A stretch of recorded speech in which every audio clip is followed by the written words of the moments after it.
పుష్ప సినిమాలో జాలిరెడ్డిగా క్రేజ్ తెచ్చుకున్న కన్నడ నటుడు ధనంజయ పెళ్లిపీటలెక్కాడు.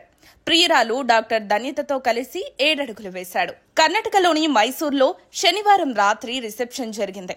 బంధుమిత్రులు సహా పలువురు సినీ రాజకీయ ప్రముఖులు ఈ వేడుకకు హాజరయ్యారు. ఇక ఆదివారం ఫిబ్రవరి 16న వీరి వివాహం జరిగింది.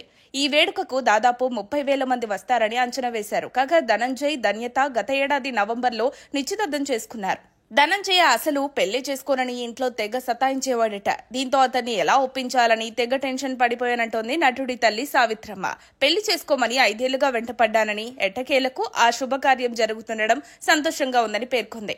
ధన్యత చిత్రదుర్గకు చెందిన అమ్మాయి. ప్రస్తుతం బెంగళూరులోని ఓ ప్రైవేటు ఆసుపత్రిలో గైనకాలజిస్ట్ గా పనిచేస్తోంది. ధనంజయ్ విషయానికి వస్తే ఇతడు కన్నడలో హీరోగా, విలన్ గా పలు సినిమాలు చేశాడు. పుష్ప మూవీతో తెలుగు వారికి దగ్గరయ్యాడు. ప్రస్తుతం కన్నడలో ఉత్తరాఖండ చేస్తున్నాడు. ఈయన నటుడు మాత్రమే కాదు, పాటల రచయిత కూడా.